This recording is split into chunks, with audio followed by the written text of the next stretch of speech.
वो कहते हैं ना, झुकता है जमाना झुकाने वाला चाहिए। किसने सोचा था कि एक दिन हिंदुस्तान के आगे अमेरिका झुक जाएगा?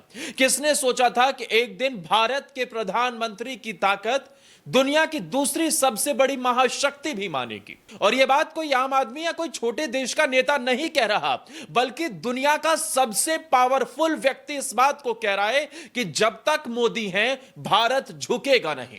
वो पुष्पा फिल्म का डायलॉग है ना कि झुकेगा नहीं, नरेंद्र मोदी ने इसी स्थिति में भारत को लाकर खड़ा कर दिया है। दोस्तों, दुनिया में डोनाल्ड ट्रंप इस वक्त नोबेल प्राइज के लिए भीख मांग रहे हैं, लेकिन असली हकदार तो नोबेल प्राइज के नरेंद्र मोदी हैं। दोस्तों, नरेंद्र मोदी वो लीडर है जो रूस और यूक्रेन का युद्ध रुकवा सकते हैं।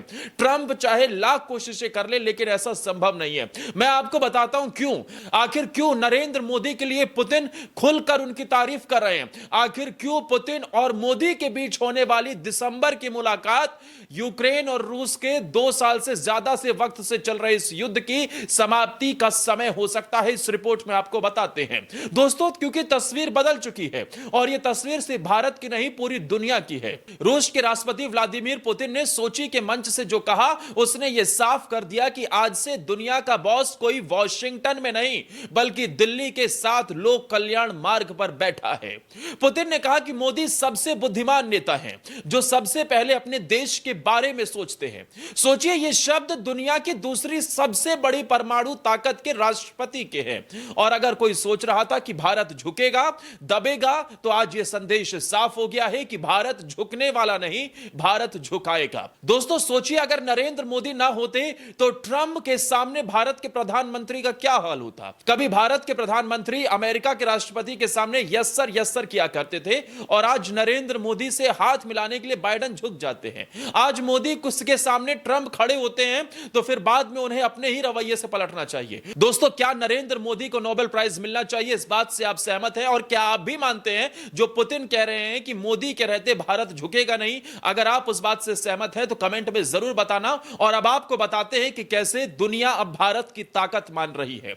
दोस्तों, वो दौर खत्म हो चुका है जब अमेरिका या यूरोप की उंगली हिलती थी और बाकी देश सलाम ठोकते थे। अब दौर बदल चुका है। अब वॉशिंगटन नहीं, अब दिल्ली तय करेगा कि दुनिया किस रास्ते पर जाएगी। और यह सब मुमकिन हुआ है नरेंद्र मोदी की कूटनीति, उनकी दूरदर्शिता और उनकी राष्ट्रवादी सोच के कारण। पुतिन का बयान महज एक तारीफ नहीं है, यह दुनिया के पावर शिफ्ट का ऐलान है। दोस्तों, जरा पीछे चल के तो देखिए, आज से 15 साल पहले रूस और भारत ने मिलकर एक स्पेशल स्ट्रेटेजिक पार्टनरशिप का ऐलान किया था, लेकिन तब भारत की ताकत को लेकर दुनिया में उतना भरोसा नहीं था। दुनिया मानती थी कि भारत बड़ा देश है, बड़ी मार्केट है, लेकिन भारत लीडर नहीं है, भारत फॉलो करेगा। लेकिन आज पुतिन खुले मंच से कह रहे हैं कि मोदी सबसे बुद्धिमान नेता हैं। मोदी वो नेता हैं जो किसी विदेशी दबाव में नहीं आते। अमेरिका चाहे जितना तेल इंपोर्ट रोकने का दबाव बनाए, यूरोप चाहे जितने बयान दे, लेकिन मोदी ने साफ कह दिया, भारत सबसे पहले। दोस्तों, यही तो फर्क है मोदी और बाकी नेताओं में। मोदी कभी भी भारत को दूसरे देशों की कठपुतली नहीं बनने देंगे। अमेरिका ने कहा रूस से तेल मत खरीदो, यूरोप ने कहा रूस से गैस और डिफेंस सौदा मत करो, लेकिन मोदी ने कहा भारत को सस्ता तेल चाहिए, भारत की अर्थव्यवस्था को सस्ती एनर्जी चाहिए, और मोदी ने रूस से तेल खरीदा। रूस भारत ट्रेड 50 अरब डॉलर के पार पहुंच गया। सोचिए, यूरोप रूस से डरे, अमेरिका रूस से डरे, लेकिन भारत ने डरने से इनकार कर दिया। और यही वजह है कि आज पुतिन को मानना पड़ा, मोदी लोहा है, मोदी सबसे बुद्धिमान है।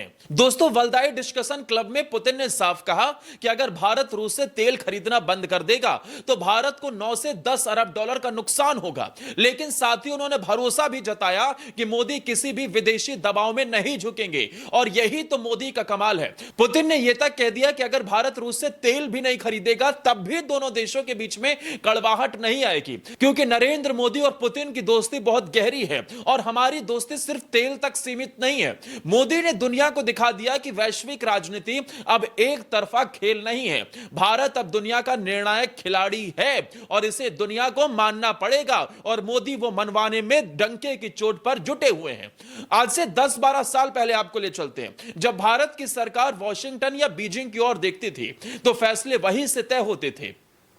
लेकिन आज वही अमेरिका भारत की ओर देख रहा है, वही रूस भारत से उम्मीद लगाए बैठा है, वही यूरोप भारत की शरण में खड़ा है, और चीन के सीने पर सांप लूट रहे हैं, क्योंकि आज भारत मोदी के नेतृत्व में वो काम कर रहा है जिसकी किसी ने कल्पना भी नहीं की थी। दोस्तों नरेंद्र मोदी और भारत के दूसरे नेताओं का फर्क समझ लीजिए। खुद पिछली सरकार के गृह मंत्री रहे पी चिदम्बरम ने यह कह दिया कि 26/11 अटैक के बाद हम पाकिस्तान को जवाब देने वाले थे, मैंने मन बना लिया था, लेकिन अमेरिका से दबाव आया और हमारी सरकार ने कदम पीछे खींच लिए, और आज मोदी अमेरिका की तरफ देखते भी नहीं है। अमेरिका के उपराष्ट्रपति को उस वक्त भारत में दौरा खत्म ही हुआ था कि भारत ने पाकिस्तान पर ऑपरेशन सिंदूर कर दिया था। मोदी डरते नहीं है, झुकते नहीं है, और यही खासियत है।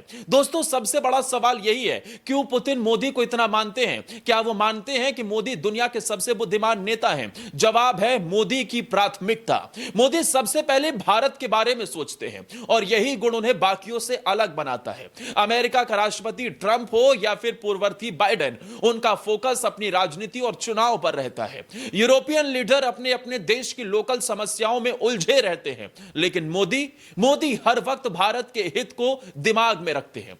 याद कीजिए 2022 रूस यूक्रेन युद्ध भड़क चुका था, पूरी दुनिया युद्ध की आग में झुलस रही थी। दोस्तों रूस कह रहा था कि पीछे नहीं हटेंगे, अमेरिका कह रहा था कि रूस को घुटनों पर लाएंगे, यूरोप हथियार भेज रहा था, और तब समरकंद में मोदी ने पुतिन के सामने कहा था, आज का समय युद्ध का नहीं है। यह सिर्फ एक वाक्य नहीं था, यह वो लाइन थी जिसने पूरी दुनिया का नैरेटिव बदल दिया। पुतिन चुप हो गए, बाइडेन भी सुनने को मजबूर हुए, और दुनिया को समझ आ गया कि अब अगर कोई इस युद्ध को रोक सकता है तो वो सिर्फ और सिर्फ नरेंद्र मोदी हैं। दोस्तों दिसंबर में पुतिन भारत आने वाले हैं। यह मुलाकात सिर्फ औपचारिक नहीं होगी, इस मुलाकात में दुनिया का भविष्य तय होगा। रूस यूक्रेन खत्म करने की दिशा यहीं से निकलेगी, और अमेरिका चाहकर भी इस मुलाकात को इग्नोर नहीं कर पाएगा, क्योंकि पुतिन को अगर किसी की बात सुननी है तो वो मोदी ही है, और यूक्रेन को अगर किसी पर भरोसा करना है तो वो भी मोदी पर ही करेगा।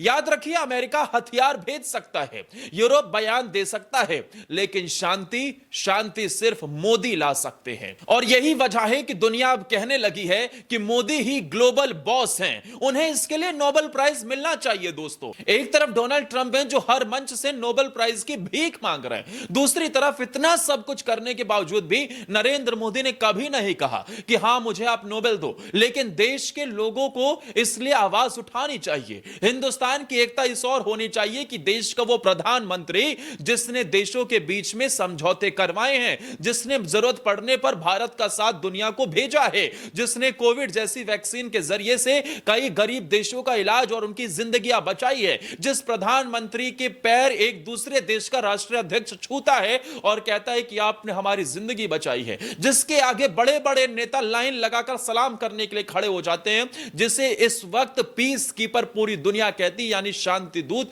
उसे अगर नोबेल प्राइज नहीं मिलेगा तो दोस्तों किसे मिलेगा?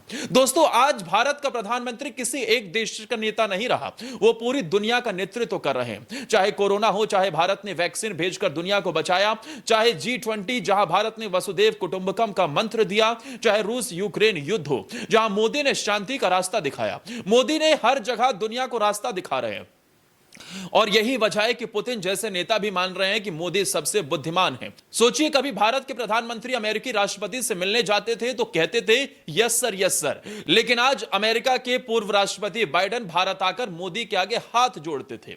G20 में बाइडेन ने मोदी की तारीफ की थी, यूरोप के नेताओं ने मोदी के नेतृत्व को सलाम किया था, ऑस्ट्रेलिया के प्रधानमंत्री ने कहा मोदी बॉस है, और अब पुतिन ने भी कह दिया मोदी सबसे बुद्धिमान नेता है। क्या यह कमाल है? जी हां, यह कमाल है मोदी का। और दोस्तों अब सबसे बड़ा सवाल, क्या मोदी को नोबेल पुरस्कार मिलना चाहिए? जवाब साफ है, हां। अगर शांति के लिए कोई काम कर रहा है, अगर युद्ध रोकने के लिए कोई पहल कर रहा है, अगर पूरी दुनिया को एकजुट करने का काम कोई कर रहा है तो वो मोदी है। और अगर ऐसे नेता को नोबेल प्राइज नहीं मिलेगा तो फिर किसे मिलेगा? भारत झुकेगा नहीं। यह सिर्फ एक नारा नहीं है, यह नरेंद्र मोदी की कूटनीति है, यह उनकी हिम्मत है, यह उनकी पहचान है। आज रूस कह रहा है मोदी सबसे बुद्धिमान है, कल अमेरिका भी यही कहेगा, और आने वाले समय में पूरी दुनिया मानेगी कि 21वीं सदी का असली नेता कोई और नहीं बल्कि भारत का बेटा नरेंद्र मोदी है। दोस्तों अब वो वक्त आ चुका है जब हमें कहना चाहिए दुनिया का बॉस कौन? मोदी। भारत झुकेगा नहीं, मोदी रुकेगा नहीं। यही है 21वीं सदी का भारत, यही है 21वीं सदी का सबसे बड़ा सच। दोस्तों क्या आप भी मानते हैं कि नरेंद्र मोदी इस वक्त दुनिया के सबसे ताकतवर नेता हैं? क्या मोदी की वजह से ही आज भारत किसी के सामने झुकता नहीं है? कमेंट में अपनी राय जरूर बताना। और दोस्तों अगर ये रिपोर्ट अच्छी लगी हो तो प्लीज हमें सब्सक्राइब कर लेना।